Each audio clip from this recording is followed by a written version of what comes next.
Сайн байцгаана уу сонсогчдоо Час өдөр подкастынхаа шинэхэн дугаартаа тавтай морил. За та бүхэндээ шинэ 7 өдрийн мэндийг хүргэе. 4-р сараас эхлэн бүтэн цагаар YouTube-ыг хийж эхэлсэн учраас 7 хоногт 2 дугаар бол цацгаар хичээж ажиллаж байна. Гэхдээ зарим тохиолдолд алгасчхаж магадгүй яг амлаж чадахгүй байна. Ямар ч байсан бүтэн сайн өдөр болгон эх 7 хоногт нь яг ямар дугаарууд хизээ цацагдах тухай бол постыг оруулаад тэгээд мэдээлэлээ тогтмол та бүхэндээ өгөөд явж явах болно. Тэгээ хүлээж сонсдог бүх сонсогчдод баярлалаа илэрхийлээд өнөөдрийн хэрэг рүүгээ орцгоё. 2020 оны 4-р сарын 23-ны өдөр орон нутагт оршин суудаг нэгэн эмэгтэй утсан дуугарсан завцаа автал төрсөн ганц эрэгтэй дүүгийнх нь эхнэр нь залгаад манай хүн харагдвуу танахаар очиж үү гэж асуусан юм байна. Тэгээд угаасаа энэ эмэгтэй гэрт бол дүү нь огт ирээгүй болохоор байхгүй гэдгийг хэлсэн. Гэтэл 2 хоногийн дараа буюу 4-р сарын 25-ны өдөр хагасан өдөр дахин дүүгийнх нь эхнэр залгаад нөхөр ерөөсөө гэртээ ирэхгүй байна. Тэгээд сураг чимээ алга яах вэ цагдаад хандах уу гэж асуусан байгаа. Ингээд тэд сумынхаа цагдаад хүсэлт гаргаж сураггүй алга болсон иргэнээр бүртгүүлж ирэн хайж эхэлсэн байна. За ирэн хайх ажиллагаанд бол тухайн сумын засаг даргын тамгын газрын болон сургуулийн, эмнэлгийн, цэцэрлэгийн ажилчид гээд тэгээд дээрэс нь жирийн ард иргэд нэлсэн 100 гаруй хүн 3 хоногийн турш бол алга болсон иргэнийг сумандаа хайгаад тэг ямар ч сураг ажиг уул мөр олж чадаагүй иргэлийн ажиллагаа ерөнхийдөө мухардсан учраас аймгийнхаа онцгой байдлын газар цагдаагийн газарт мэдэгдэж аймгаас одоо нэмэлт бүрэлдэхүүн ирж иргэлийн ажиллагааг томсгосон байдлаар үргэлжлүүлсэн байна. За тухайн алга болсон иргэн нь бол 1981 онд төрсөн 39 настай энэ гэх хүн байгаа. За тэрээр 2003 онд их нэртэйгээ гэрлээд 4 хүүхэдтэй болсон. За том оврын автомашины жолооч хийдэг хүн байсан юм байна. За түүний их чинь бол мөрдөн шалгах ажиллагааны үед дүүгийнхаа зам байдлын тухай өгсөн мэдүүлэгтэд дурдахдаа дүү бит хоёр ихээс хоёулахна байсан. Манай дүү сүүлийн 15 гаруй жил архиуж байгаа. За архиусан үедээ эвгүй аашсан гаргадаг олон долоон үүхтэй архиусан үедээ хүний дургу хүргээд байдгаа гэсэн одоо мэдүүлгийг бол их чинь өгсөн байдаг. Ингээд энэ гих иргэнийг бол 4 сарын 23-нд одоо алга болсноос нь хойшоогоо 8 хоногийн дараа буюу 2020 оны 5 сарын 1-ний өдөр тус сумын 6 дугаар багийн нутагт байх одоо зөөлөн гих уулын модон дотроос нас барсан байдалтай байхыг нь олсон байна. Аймгийн шүүх шинжилгээний албаны шинжээчид цогцост шинжилгээ хийхэд одоо цогцост бол гэмтэл тогтоогдсон одоо өөрөөр хэлэх юм бол гадны нөлөөтэй амиа алдсан байхыг олж мэддэг. Тухайлбал толгоонд нь мод хаглах зориулалтын сүхээр 6 удаагийн үйлчлэлээр үүсгэгдсэн байх боломжтой гавал тархины хавсарсан гэмтэл байх бөгөөд энэ гэмтлээсээ болоод цус алдалтын шоконд орж нас барсан юм байна. За тэгээд хамгийн эвгүй нь нас барсныхан дараа цээж хөвлийн хэсэгт нь 2-оос 3 дугаар зэргийн түлэгдэл үүсчихсэн байгаа. Мөн цээж, нуруу, дал, шилэв, за хүлийн давхаа зэрэг газарт нь бол бага хэмжээний зулгаралтууд бол байсан. Ингээд ер нь бол одоо хүн амны хэрэг гэдэг нь тодорхой болж ойр орчмынх нь одоо хүмүүсээс нь мэдүүлгүүдийг бол авч эхэлсэн. За хамгийн анх бол 4-р сарын 23-нд талигаачийг алга болчихлоо. Танах руу очсон уу гэж эхнэр нь эгч рүү нь ярьсан да. За тэгвэл тэрний өмнөх өдөр нь буюу 22-нд талигаач энэ эхнэртэйгээ хөдөө ямаа самнахаар явсан байна. За эднийх бол 4 хүүхэдтэй гэж дээр хэлсэн ч гэсэн 2 баг хүүхэд нь бол хаана байсныг мэдэхгүй ямар нэгэн одоо мэдээлэл бол миний олсон одоо шүүхийн шийдвэр дээр бол дурддаггүй. Харин тэр өдөр аав ээж хоёр нь ямаа самнахаар явсан чинь эдний 19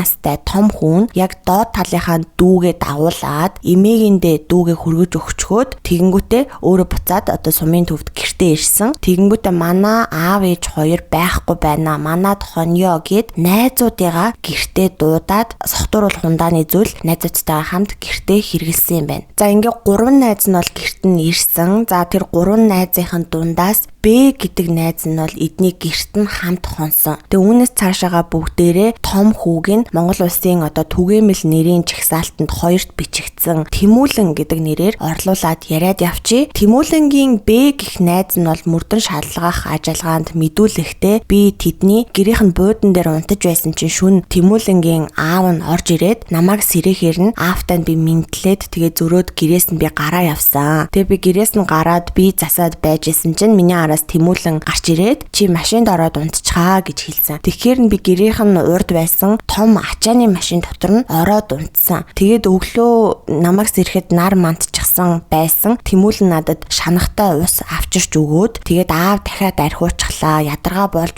унтуулсан гэж Тэмүүлэн ярьжсэн. Тэгэхээр нь би Тэмүүлэнгийн байшин руу нь бол ороогүй шууд тэр унтаж байсан машинаас гараад өөрийнхөө мотоциклаа унаад гараад явсан гэж одоо Тэмүүлэнгийн Б гэх найз нь бол мэдүүлэг өгсөн байгаа.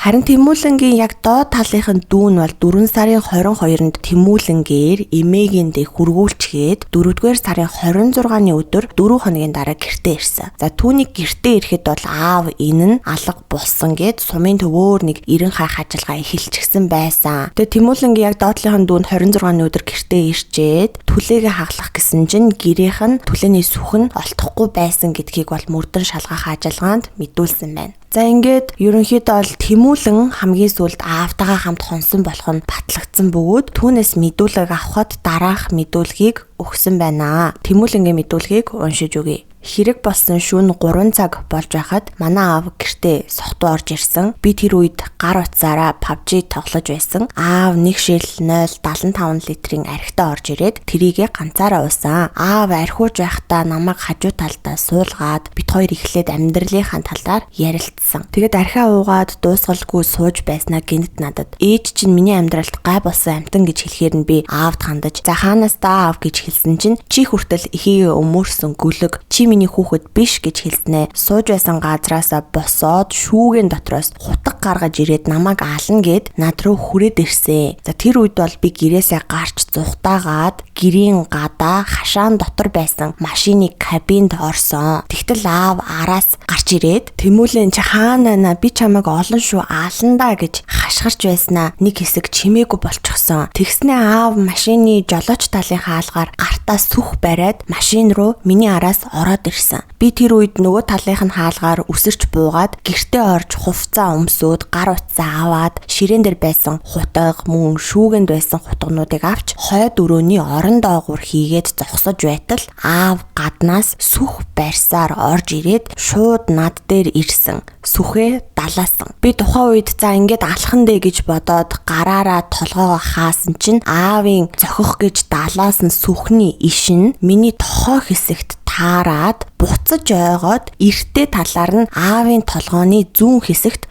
зохигдчихсон. Тэр үед аав орлоо унаад өгсөн. Тэгснээ хэсэг байж байгаад буцаад босож ирсэн. Тэгэнгүүт нь би газарт байсан сүхийг аваад аавын толгой хэсэг рүү нэг удаа бол зогсон. Тэрнээс хойш болсон үйл явдлыг би сайн санахгүй байна. Учир нь би тухайн үед маш их айж балмагдсанаас болж хэсэг хугацаанд шоконд орж ямар зүйл хийснээ мэдгээ байсан. Тэгэд би нэг мэдсэн чинь машин дотор унтаж байсан. Тэгээ би өглөөний 6 цаг болж байхад гэртээ буцаж ороход аавын цохиулаад унсан тэр хэсэгт нь дүүрэн цус олчихсан байсан. Би аавыг өгчихсэн байна гэж бодоод хэсэг сууж байгаад за хүмүүс намайг аавыг алчихсан юм байна гэж бодно ах гэж бодоод аавын цогцыг нь нуух санаа төрсөн. Тэр үед аав сүхээ далаахад надад зүхтааж гарах боломж байгаагүй. Миний зогсож байсан тэр газар хавчиг булан газар байсан. Мөн тухайн үйл явдал маш хурдан болж өнгөрсөн. Би зарим зүйлийг нь санахгүй байна. Миний санаж байгаагаар нэг удаа зогсон санагдаж байна. Тэгэхэд миний нүүр болон ор дэр хан тааз нийл цус болчихсон учраас би шоконд орж яаснаа мэдэхгүй байна. Би урд өмнө хүнээс тийм их цус гарахыг харж байгаагүй учраас айж сандарсан. Тэгээд л би өөрийгөө юу хийснэж мэдэхгүй болцоход байгаа юм. Би ийм хэрэг хийсэндээ их харамсаж байна гэж Тэмүүлэн бол ийм мэдүүлэг өгсөн байна. За ингээд Тэмүүлэн бол мотоциклаа аваад аавынхаа цогцыг зөөвөрлөж модон дунд орхиж авсан. Одоо тэгээд явахдаа шатаачихсан байна. За миний хувьд бол энэ мэдүүлгээс нэг ойлгоогүй зүйл нь Тэмүүлэнгийн найз Б эдний тонохдоо машинд хонсон гэд байгаа мөртлөө шүн Тэмүүлэн аавдаа хөөгдөд машины кабинд орсон гэдэг. Найз нь бол энэ талаар юу ч дурдаагүй, магадгүй одоо байшингийнх нь гадаа 2 машин байсан уу? Эсвэл Б эдний гэрт хонсны маргааш шүнэн Тэмүүлэн аавыгаа алсан уу гэдэг дээр бол жаахан толгой эргэж байлаа. Тэгээ яг сайн тодорхой мэдэж чадаагүй юм бол мэдэж чадаагүй гэд үннээр нь хэлээд яриад явах нь бол зүйтэй ахаа гэж бодож байна. За Тэмүүлэнгийн мэдүүлэг дээр болохоор тухайн хэрэг гарах шөнө 3 цаг болж байхад гэд биччихсэн байсан бол яллах дүгнэлтэн дээр 4-р сарын 23-ны өдөр гэд биччихсэн маа. Харин Тэмүүлэнгийн гэрт хонсон Б найзынх нь хэлснээр бол 22-нд Тэмүүлэнгийнт хонсон гэж байгаа. Тэгээ ингээ харахаар 22-ноос 23-нд шилжих шөнө болсон юм уу? Эсвэл 23-наас 24-нд шилжих шөнө болсон хэрэгүү гэдэг нь жаахан намайг бол төөрөгдөлд оруулсан байгаа. За хүнийг бол 6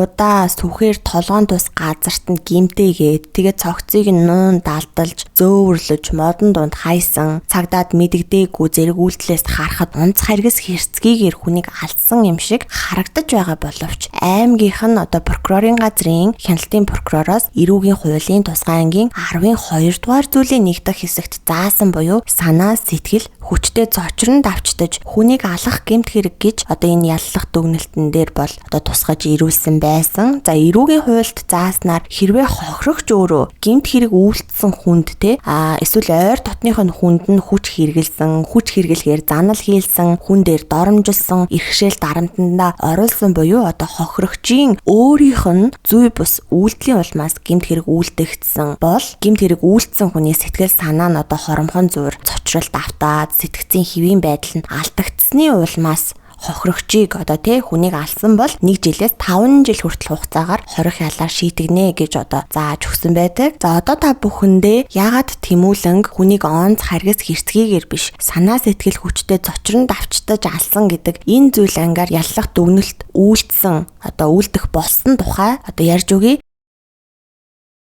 За Тэмүүлэнгийн дүүгийн хэлснээр бол манай аав архиугаагүй үедээ элдв аарсан гаргаад байдаггүй. Харин сохтуу үед бол Тэмүүлэнг за тэгээ намайг бас ээжийг бол хил амаар байн доромжлоод миний хүүхэд биш гэж хэлдэг байсан. За Тэмүүлэнг бол 10 жилийн сургуульд сурдаг байхад нь толгойг нь 3 удаа юм шидэж цохиж хагалж исэн. Бид нар аавыг архиугаад ирэхээр нь айсандаа гадаа зөндөө хондог байсан гэж Тэмүүлэнгийн яг доотлынх нь дүү нь бол хэлсэн байдаг. Мөн хэрэг болохоос 2 жилийн өмнө буюу 2018 онд Тэмүүлэн аавынхаа дарамтыг дийлэлгүй бүр 2 удаа амиа хорлох оролдлого бол хийж байсан юм байна. За яаж исэн бэ гэхээр хуучин шар бүсээр одоо малын сарвчнаас өөрийгөө боох гэж байхад нь дүүн хараад тэгээд ээжийнхаа хамт бүсийг суулж аваад ингээд Тэмүүлэнг бол аварч байсан ийм тохиолдол байдаг. За тухайн үед бол Тэмүүлэн гэр бүлийнхэндээ хэлэхдээ би аавыг архиудгаас нь ичтгээ мөн намайг байнга дарамталтгаа гэж ярьж байсан юм байна. Мөн үүнээс гадна Тэмүүлэнг 12 настай байхад нь аав нь бол шүн гэрээсээ хөөж гаргаад тэгээ Тэмүүлэн гэртээ орж чадахгүй харанхуй шүн футболктой хөдөө